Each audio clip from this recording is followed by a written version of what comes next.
Testing, testing. Shit, this looks stupid.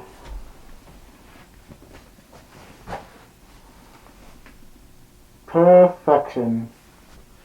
Welcome back, everybody, to another episode of AA Entertainment. My name is Alex, and in my last video, I promised you all that I'd be switching things up for the month of Spooktober. And today, I will be switching things up quite a bit. Instead of talking about movies, I'm going to be talking about books. Now, I am a massive bookworm. If you were to take me to any bookstore in the entire world, I can spend hours upon hours in there. And even though I'm a huge fan of scary movies, I honestly prefer scary books over scary movies. I think the main reason why I prefer scary books over scary movies is the fact that if you were to sit down and watch any scary movie, you can easily cover your ears or your eyes and you're good, for the most part. But reading a scary book, or any book, you have to fully invest yourself in each and every word, and you just have to, once you start reading a book, you are in that world. You are now, it's like the Matrix. So trying to escape from the scares in a book is 10 times more difficult than trying to escape from the scares in a movie. So for today, I will be discussing my top 10 favorite scary books. At number 10, The Castle of Otranto. Now, unfortunately, I do not have a separate copy of The Castle of Otranto, but what I do have is this beautiful Barnes & Noble edition of The Phantom of the Opera, which contains other Gothic tales, including The Castle of Otranto. First published in 1764 by Horace Walpole, The Castle of Otranto is considered amongst a good majority of scholars and experts to be the first Gothic story, so that on its own should warrant a trip to your local library or bookstore. Spoilers ahead.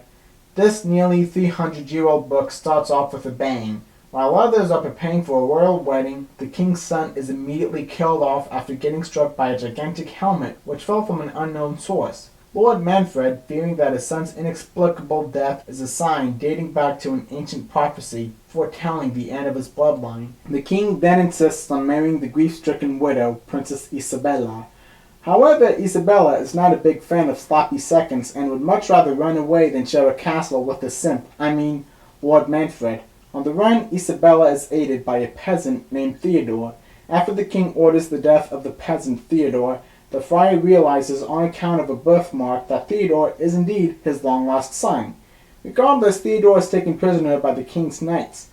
So I'm going to do my best to not give away any further spoilers, but things get a whole lot crazier from there. As I already said, The Castle of Otranto is considered by experts to be the first Gothic horror novel, or story. Though much more melodramatic than most horror novels, it's an amazing read and takes you through the ruins of an ancient and mysterious castle and features ruthless knights all wrapped up in one hell of a love story. Now I'd like to take this opportunity to highly recommend you check out the Jan Svankmajer short film adaptation, which you can watch for free here on YouTube. It is a short animated film, but it's very pretty to look at. At number 9, Stephen King's The Shining. How can I not include the master of horror himself, Stephen King, on this list? Interesting fact, The Shining was the very first King novel I ever read, and I can happily say it was the first of many. Now, whether you are a fan of the film or the novel, or both, I would like to get your attention toward the book as it is a bit different from the movie. The Shining is an ideal prototype of the modern haunted house Gothic novel, not to mention the fact that it's based off of an existing haunted hotel. Jack Torrance is a writer who gets a job as the caretaker for the Overlook Hotel for the winter season and is allowed to stay there with his wife and son. However, as the book continues, we begin to learn of Jack's past as a violent alcoholic, which not only cost him his job as a high school coach, but also landed his own son in the hospital.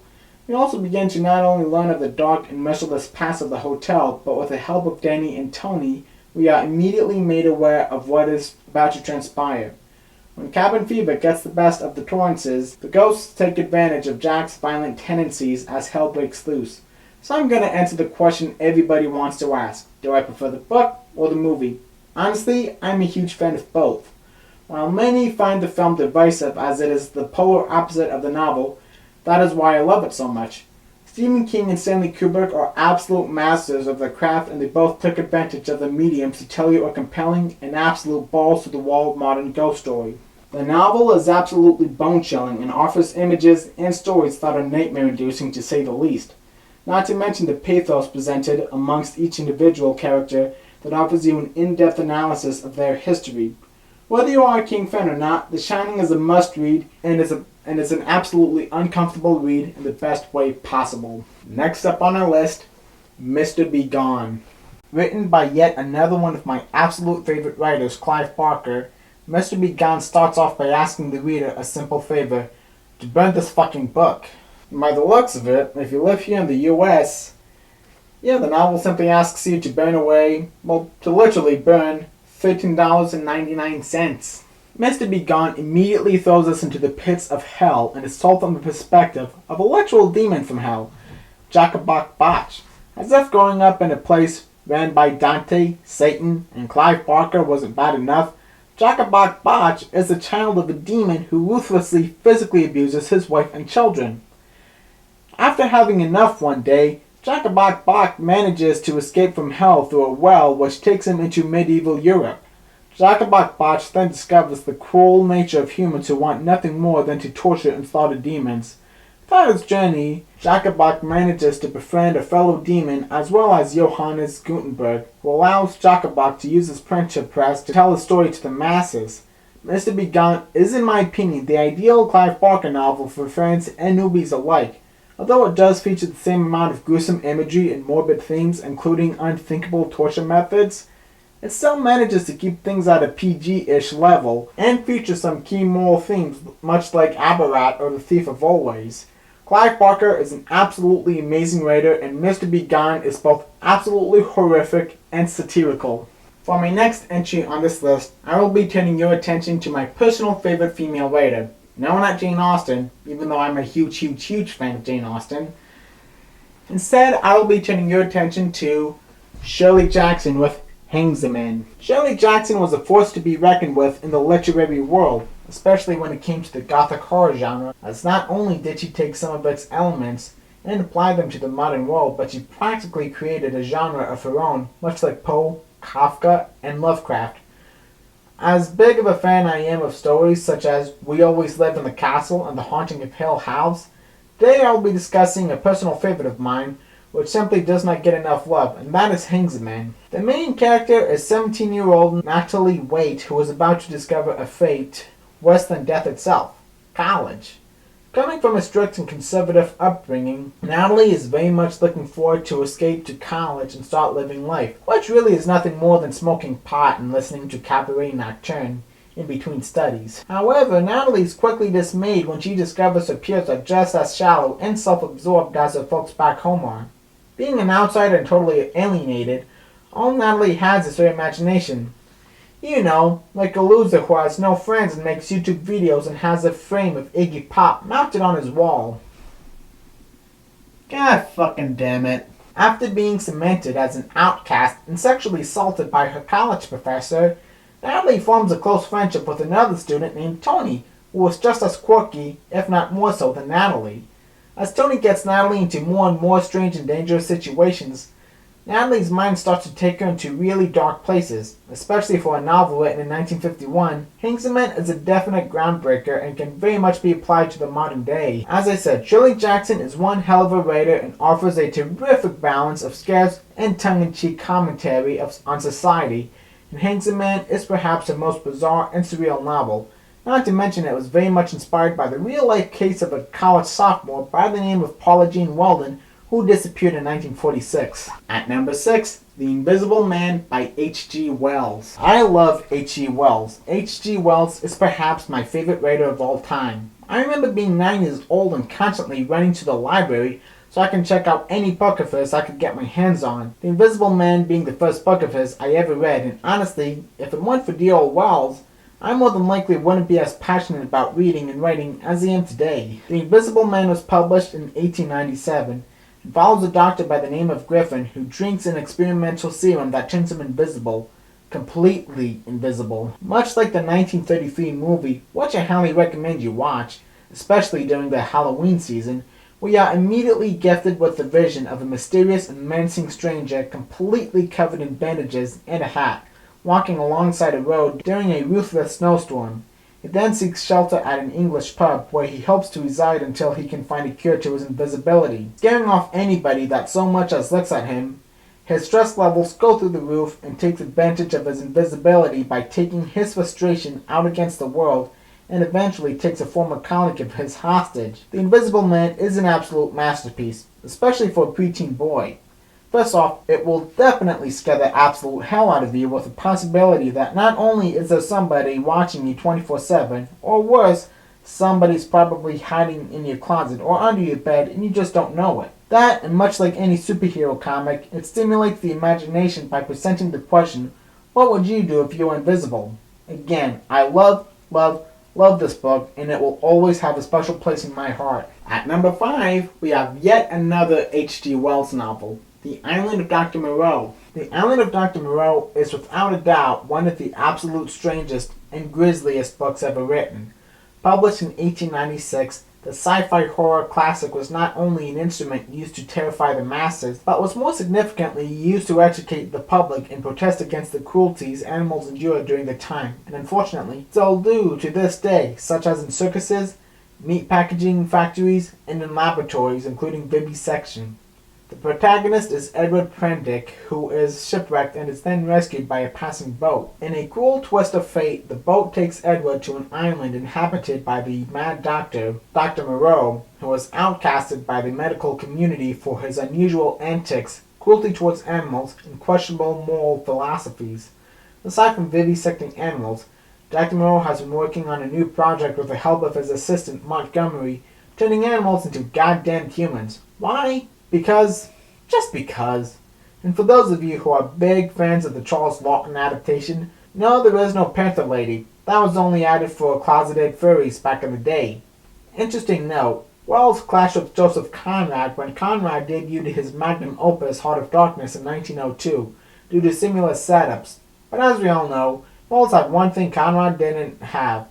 Fuck the human and animal hybrids. The Island of Dr. Moreau is an absolutely terrifying novel and certainly took 11-year-old me a bit of time to really get into on account of its bizarre nature. It's weird, strange, bizarre, violent, visceral, and brings a lot of interesting topics to the table. Aside from being absolutely terrifying and entertaining, The Island of Dr. Moreau, as I have already mentioned, is a morbid but necessary reflection of the cruelty animals endure at the hands of humans. Aside from being a huge fan of The Island of Lost Souls, I am also a huge fan of The Island of Dr. Moreau with Val Kilmer and Marlon Brando, and none of you can take that away from me. At number 4, Bram Stoker's Dracula. So many people have already discussed Dracula and analyzed the hell out of it due to the point we are now being forced to read it in school. But it sure as hell beats reading Shakespeare. We already know the story of Dracula. Guy goes to a weird castle in Transylvania to help an invalid client named Count Orlok. Dracula. Guy then gets horny, sleeps with Dracula's girlfriends, gets locked up in horny jail, and Dracula moves to England before Jonathan Harker can look at his credit, and sleeps with his girlfriend and turns girlfriend's friend into a vampire, and a bunch of podunk cowtown folk get wooden stake happy and begin the battle at Wounded Heart. Dracula is a heavily discussed novel, much like The Scarlet Letter, which I also recommend you read, and Lord of the Flies, which I do not recommend you read. First off, even though one might not see it at first, Dracula is pretty much the OG Blair Witch or Cannibal Holocaust as it was written in diary form instead of a linear novel. This creates a much more realistic and intense atmosphere as we are being put in the shoes of all of these characters who are living in nightmare. Also, Bram Stoker has a knack for setting a domineering and gothic atmosphere straight out of anybody's nightmare. One thing that always enticed me with the book, aside from the fact that it was the source material to a film that very much influenced my love for cinema, was the castle. The dark and ancient castle has always been a staple for the Gothic genre and is featured in almost every classic Gothic story, but to me at least, I always felt that Bram Stoker really put the setting to good use. Instead of using it as a simple metaphor or a MacGuffin, the castle in Dracula seemed to be a character of its own and invited the reader to explore its many hidden rooms and passageways. That, and reading it as an adult, you begin to realize that despite being published in 1897, it does feature a lot of feminist messages, including a strong and upstanding female character. Dracula is a one-stop shop for any lover of the Gothic genre. Creepy graveyards, werewolves, vampires, superstitious locals, a scary castle, romance, and nightmare fuel that'll last you a lifetime. For my next entry, we'll be taking a look at the master of cosmic horror, H.P. Lovecraft, more specifically at the Mountains of Madness. I first really got into H.P. Lovecraft when I was a junior in high school, and boy oh boy do I remember staying up late as hell and getting frozen with terror. H.P. Lovecraft knew what human beings feared most, and he thrived off of that, offering many readers nightmares that'll last an eternity, and At the Mountains of Madness is no exception. First published in 1936, this novella takes us into the icy inferno known as Antarctica, where a group of explorers will attempt to venture where no man has ventured before, and for a very good reason. The story is told from the perspective of a geologist by the name of William Dyer as he recounts the fate that befell his very small group of scholars. The novella takes its time developing a menacing and domineering atmosphere while developing a rich history of an unknown world. While fellow explorers start to disappear, a door is opened to an ancient and thriving world of otherworldly monsters. H.P. Lovecraft is a behemoth of the horror genre, and one could go so far as to argue that the horror genre would not be what it is today had it not been for Lovecraft, and At the Mountains of Madness is one hell of a place to begin. At number 2, Mary Shelley's Frankenstein, first published in 1818. Frankenstein was written by Mary Shelley, who by the time she wrote the novel, already lived a life of pain and tragedy that would garner any given writer enough material to top any tragic Gothic novel. Alongside Dracula as being monumental in literature, and even laying out a template for any up-and-coming writers, what makes Mary Shelley's classic macabre tale of terror all the more intense of a read is that it deals with elements of real life that can be applied to many average human beings. For example, flunking out of med school, robbing graves, and playing Build-A-Bear with rotting corpses. Before I delve any further into this entry, the next time some neck-bearded incel gets offended when you refer to the monster as Frankenstein, and they hit you with, "It was the doctor's name," you can hit them with, "Frankenstein was never a doctor. He was a med school dropout." You're welcome. After losing his mother, Victor Frankenstein gains a fascination with blurring the lines between life and death in hopes of relinquishing the world entirely of death. When traveling to Geneva to further his studies, Frankenstein takes a year off and decides to use what little knowledge he has stored inside his melon and puts it to good use, which is by digging up countless corpses and sewing them together. Which raises a question that always bothered me.